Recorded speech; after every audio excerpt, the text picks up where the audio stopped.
next on this podcast, we are going to turn it over to Christina for the Legend Lowdown. Christina, what do we got today? Well, today I'm going to switch things up a little bit as we head into this legend by telling it in the form of a story. I love it. That I have written up. Very cool. In a mildly spooky way. Ooh, it's not even Christmas. Yes. Yeah. And then we can kind of discuss some stuff afterwards. I love it. Everybody sit on down, snuggle up by the fire, turn the lights down low, and listen up. Or whatever you do for a ghost story. So, yeah. What, is that what people do for ghost stories? Yeah, I think so. I've never been to one. Too homeschooled for that. Yeah. Okay. Today we're stepping into the ancient redwoods of Northern California for a story that sounds like it came straight out of a thriller novel, except every detail is mostly real. Imagine 2,700 acres of towering trees that are older than America itself. And every July, the most powerful men on the planet vanish there for 2 weeks. There's no phones, no press, just lakeside talks, elaborate plays, and one ritual that has fueled conspiracy theories for over a century. Dusk begins to fall over an artificial lake. 2,000 men in suits are finishing a gourmet dinner at a massive dining circle, where tables are arranged in a circle, surrounded by a larger circle, and an even larger circle, and so on. Seating over 2,000 men to feast all together under the shade of ancient trees. Then, as the sun begins to set, out of the shadows, a funeral dirge begins. Low, mournful horns echoing through the ancient redwoods. The ceremony of the Cremation of Care has begun. A procession appears, dozens of men in long red robes and pointed hoods, carrying flaming torches. They're escorting an open coffin. And inside this coffin lays a human figure wrapped in black cloth. The body who lies inside is named Care. The thousands of men raise from their tables and fall in procession behind the coffin that is carried by these hooded men. They march through the trees to a lakeside amphitheater. Across the water looms the star of the show, a 40-foot-tall concrete owl statue. It is covered in moss and appears to be a part of the ancient forest itself. This is the owl of Bohemia. The spirit of this wise old bird watches over the trees. Then suddenly, the tree spirit Hamidra steps out of the giant redwood trees and sings, "Beauty and strength and peace are yours. Burn away the sorrow of yesterday and cast your grief into the fires." Then from the darkness, the high priest, robed and hooded, his identity kept a secret, approaches the altar at the owl's feet and chants, "The owl in his leafy temple, let all within the grove be reverent before him." And the priest calls on the men surrounding him to shake off your sorrows from the city's dust and scatter to the winds the cares of life. Then comes a ferry. A small boat floats across the lake, carrying the open coffin. Torchbearers line the shore, and the high priest declares, "Our funeral pyre awaits the corpse of Care." Suddenly, thunder cracks, wind howls, and ugly laughter booms from the dead trees on the hillside. And Care himself begins to speak in a booming voice. "Fools, fools, when will you learn that you cannot slay me? Year after year you burn me in this grove. But when again will you turn your feet from the marketplace? Am I not waiting for you, as I always have been? Fools, I spit upon your fire." And the torches begin to flicker out. The high priest drops to his knees before the massive owl and begs, "O thou great symbol of all mortal wisdom, owl of Bohemia, we do beseech thee, grant us thy wise counsel." And a deep voice answers from inside the statue. The owl declares, "No fire can drive out Care. If that fire comes from mundane wood, there is only one fire that can overcome the great enemy of Care, and that is the flame which burns in the lamp of the fellowship on the altar of Bohemia."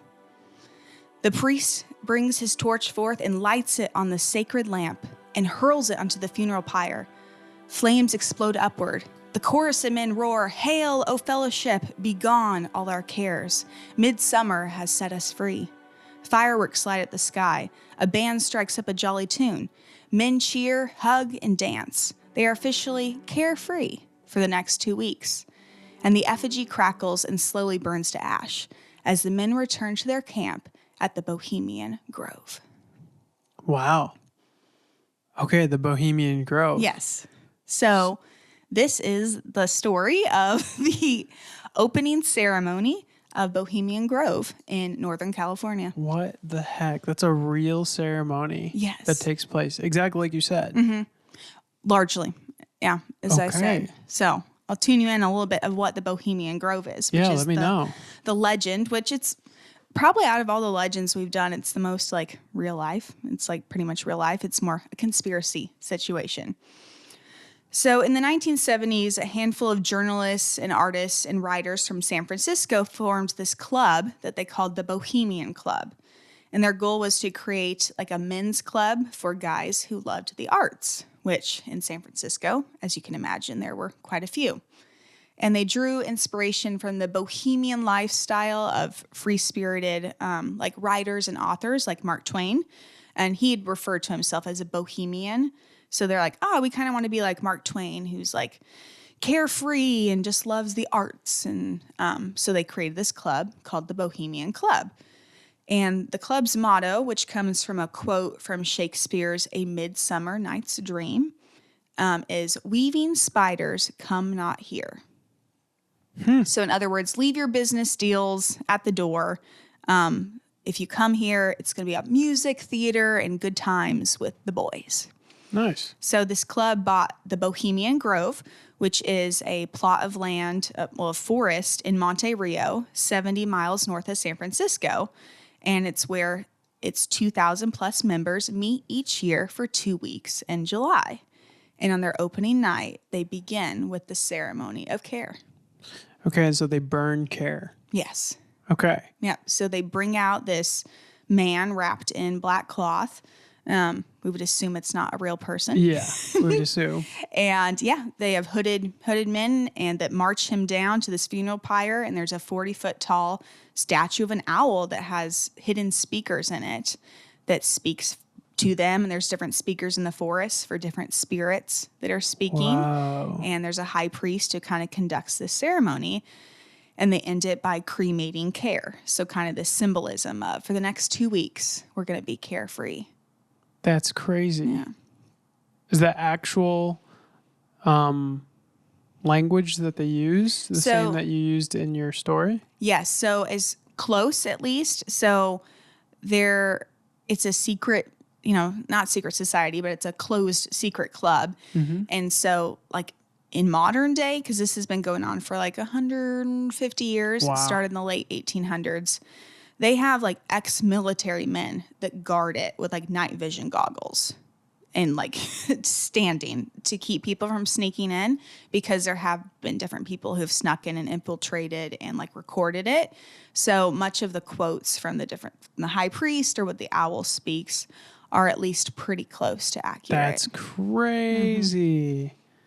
Interesting. Yeah. So, okay, they have a giant owl with speakers in it. They have speakers in the woods, and then they burn Care. Care said something that seemed almost biblical when it said, I'm calling out in the towns or something like that. It sounds like wisdom in Proverbs, how wisdom calls out. Is that similar, or is that... Well, I mean, a little bit. He's kind of like, you can't burn up Care because you always return back to those care, the places that there is care, totally. In the sense of your work and your jobs. And so it's kind of an interesting catch though. Yeah. Yeah. So kind of this thought of like, Care's like, don't burn me. It's not worked in the past. Don't do it again. But they burn him every year. So what is the point of this whole ceremony? What do they do for the next 2 weeks? So for the next 2 weeks, they live in, there's like 100 different cabins, which have various names. One's like called Hillbilly, another's called Fallen Angel, one's called Owl's Nest, and there's some like really fancy ones where like the really rich and, wealthy people of the world stay in. But they pretty much, it's like a boys club where they hang out for 2 weeks. They have off the record speeches that have been given by presidents, by politicians, by CEOs of large companies. They put on really elaborate plays and do musicals. The goal is to be a haven for artists, But over the years, it's become kind of a little bit of a networking opportunity, but also a time where for 2 weeks, 2,000 men can kind of do whatever they want away from the public's eye. So if you're like a really put together CEO of like, say, Google, who has attended in the past, not a former CEO, you could go and get drunk and act a fool for 2 weeks, and nobody would care because there's no press allowed. It's very guarded. Yeah. You're sworn to secrecy.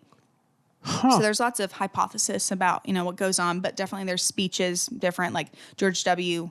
The first Bush has given speeches there, Arnold Schwarzenegger, different people like that. Wow. Yeah. This sounds very similar to the Bilderberg group. Yes, exactly. Yeah.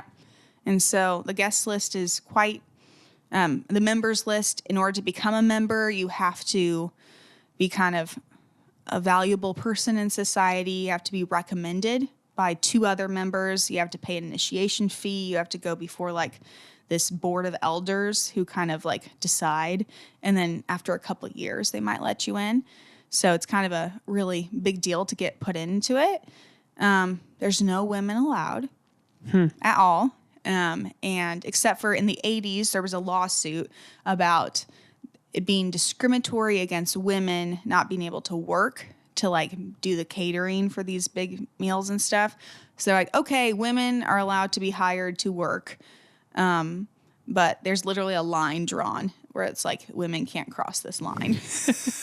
They have to stay over there.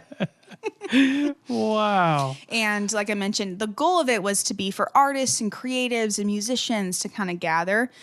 And now they've made it where at least 10% have to be artists to keep the bohemian spirit alive. But the rest are CEOs and politicians, bankers, media titans, things like that. Man. Okay. Yeah. Super strange. Yeah. I feel like this is the same as the Bilderberg group because it's too overt for anything really nasty to happen there. But just like the Bilderberg group, I think this is where bad people meet bad people and go do bad things elsewhere. Yeah. Speaking of which, so this grove, this place, the Bohemian Grove, everybody meets there for 2 weeks in July, but you can like have, if you're a part of the club, you can like have gatherings with other people and kind of meet there throughout the year. So in 1942, physicists including Ernest Lawrence and Robert Oppenheimer held early discussions to help lay the groundwork for the Manhattan Project, also known as the atomic bomb. Oh, man. And there's been many men who became presidents of the U.S. who were a part of the club prior to, kind of getting we'll put you up as a candidate. And so presidents who have been a part of the club are Herbert Hoover, Dwight Eisenhower, Richard Nixon, Ronald Reagan, George H.W. Bush, and his son, George W. Bush, has been linked as well. Like George H.W. Bush gave a speech at the Grove and said, hey, we should get my son elected to presidency. Way. So there's been several presidents who were a part of it before. As I mentioned also, Arnold Schwarzenegger, Neil Armstrong, comedian Conan O'Brien, the late Jimmy Buffett. The voice of the owl was from Walter Cronkite. He was a really big radio broadcaster back in the day. He was called like the most trusted man in America. And so he did the recordings for the voice of the owl. Wow. Clint Eastwood has done performances there, or did performances. One of my favorite quotes was from Richard Nixon during like the Watergate scandal, where they had like all the tapes and recordings that they went through. They found one where he said, "The Bohemian Grove, which I attend from time to time, this is not very nice language, is the most GD thing you could imagine." With that San Francisco crowd, I can't shake hands with anybody from San Francisco. So he was obviously not very amused by the theatrics and the men from San Francisco. Oh my But God. that was our president. Wow. Yeah. Okay. So what do you think of the cremation of care, the ceremony, these men gathering, the secrecy of it all? It's so tough because these things, I think they start off rather innocent. Just a boys club wanting to get together and put on plays and talk about music and art and make it, and it was relatively small at the beginning probably. But I think like mega churches and ministries that get super huge, it's really, really tough to be supportive of them, because I don't necessarily think that that's how we as humans were made to be in community with like 2,000 other people, or in a mega church with 3,000 to 5,000 other like people. Tony Robbins events. Yeah, where it's like Tony Robinson. Yeah, totally. And I don't necessarily think that that's how we're made. We're supposed to have village-sized hearts where we know everybody in our group, we're closely knit, and we have our own community. The minute you start to pervert that and your club becomes this giant whatever it is, I don't think that it's healthy, because it just gives people too much influence over a large group of other people. I'm not saying that mega churches are bad. I just disagree with what churches are today. I don't think they're as biblical as we want them to be. This is an interesting shift into this. I like it's it. similar, and I was just using it as an analogy. That's a good but I think that this, what is it called? The Bilderberg the Bohemian Grove. Club. The Bohemian Club has slowly morphed into something that's not healthy. Even from an outsider's perspective who just heard you tell a story about what actually happens there, I can see that this has become a bit of a ritualistic, maybe idol in a lot of people's hearts and minds. And that happens when you start to idealize an event and a gathering rather than build a relationship in a small community, like I think this started out as. So, long way to say, I think it started rather innocent and it's ended rather terribly for everybody. Yeah. Eventually, this is, we're probably going to be in heaven when this is revealed to be like a huge spiritual mess. Right. I could be wrong, but I don't think I am. Yeah. Yeah. What do you think? Well, I think it's similar to, like Freemasonry. There's different levels of it. It's like your grandpa goes to the elk club, where he just hangs out with some dudes once a week. And there's like level 33-degree Freemasonry where you pretty much like pledge your family lineage to the devil and all this stuff. So I think that the same thing could be true with the Bohemian Club, where there's just people like, oh, this is like, if you're rich and powerful, you get to be a part of this group. And oh, that's kind of weird. We got some guys in red hoods and a high priest and a talking owl. All right.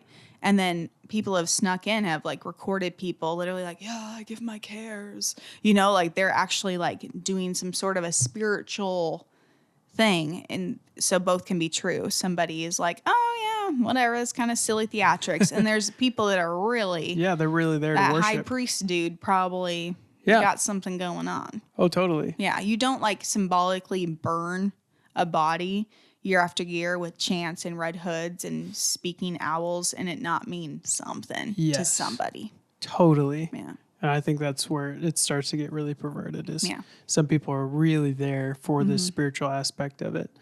And other people are just there because it's a club. Yeah.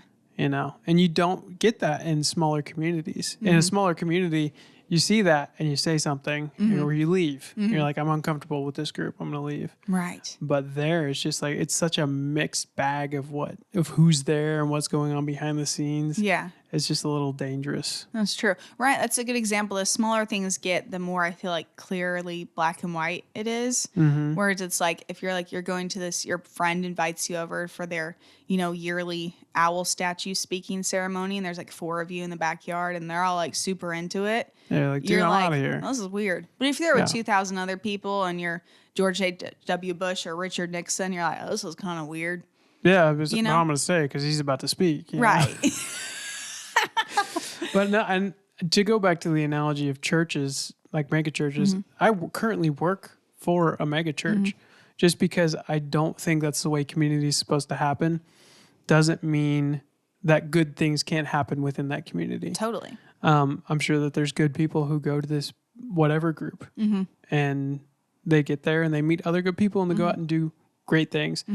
I think they're few and far between though. And or they go and build the atomic bomb. Yes. I think largely that's probably what's going on.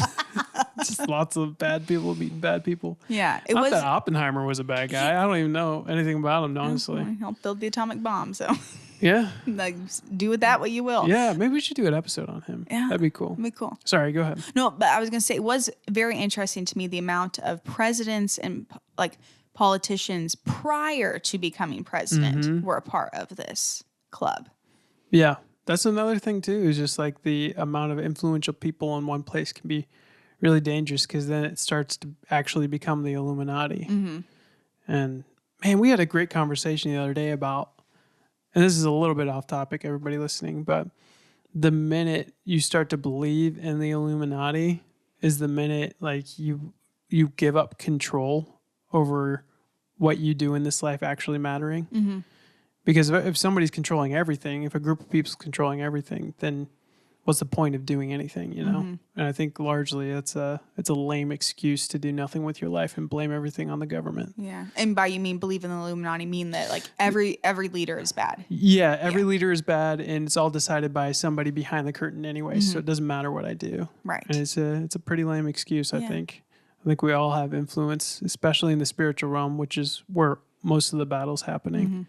But yeah, I think that's the danger of me getting too deep into the Bilderberg group or the Bohemian Grove. Exactly. Is like eventually I'll start to lose hope and just be like, man, are these guys, are they running it? Am I just a pawn in all of this? Right. It's like, no, God has everything. He sees everything. And in the end, there's going to be recompense for every decision that's made within those groups. Yeah. So all I have to do is keep my heart clean, vote the way he wants me to vote, and make the difference where I can. That's good. Yeah, I think that's true. And I think with any secret society, mysterious thing, conspiracy, all of that, I think often those spawn from truth. There's some at least partly truth. And I think it's good to be like generally aware of stuff. Like, oh, there's a place called the Bohemian Club and a bunch of guys gathered together. We know what you meant. A bunch of guys gathered together every summer and chanted an owl. All right, there we go. And then it's another thing to be like, now I'm going to like watch every YouTube video about it. And like I watched like a handful and people like, oh, we saw this person here. This person's been rumored to be there. And maybe, but like there's no verifiable evidence of that. Totally. And so it's like you could let that like really ruin your worldview. So I think there's a difference between being like aware of things out there and then building like your whole worldview based on stuff that we don't know for sure. Totally. Because not to get, too on my soapbox about it, but our life here is so short, and in the time that I've watched 15 videos on the Bilderberg group, I'm in a worse mood and in a worse place. And you don't know if any of it was real. Yeah. And I don't know if any of it was real. And I didn't grow in a relationship with anybody. I wasn't having fun with you. I wasn't having a conversation with you. I wasn't out talking to other people, making a difference where I could. I was in my room watching 15 videos on the Bilderberg group. Who is that helping? Nobody. Right. But to watch one video and then make a decision about what you believe or to continually gather information over time in small bits, I think that's really what you're talking about, what you're describing. I think that's where real wisdom is. Because life is short, man. Yeah. Don't spend it, researching Bigfoot like us.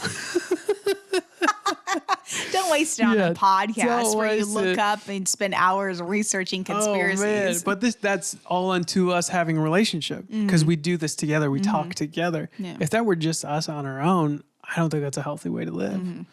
Anyways, I'll step down off the soapbox now. Yeah. Yeah. But thank you. Man, you're welcome. No, but it is such a fine line in between. Yeah, I know some, like, I think there are chemicals, but I don't know that there's chemtrails. But I'm okay if people believe in chemtrails, but also if like they're like, they blame everything wrong in their lives on chemtrails. Yeah. I'm like, okay, maybe that went too far.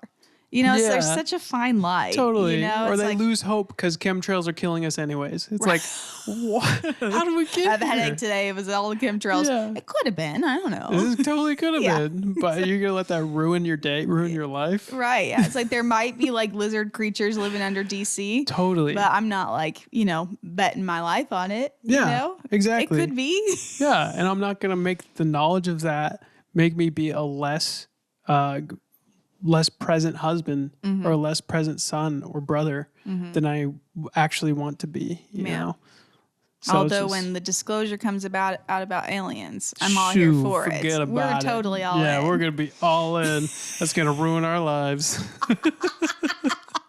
I love it. Thank you. From doing this podcast, I've had family members or friends be like, hey, you should look into this topic, or hey, you should, Oh, yeah. Because it's like, they're like, they'll dig into it. Then they'll let me know what's real or not. There we go. And we'll mostly be like, yeah, we don't really know. Yeah. Here's our thoughts. Exactly. And that's where it should stay, guys. It's fun.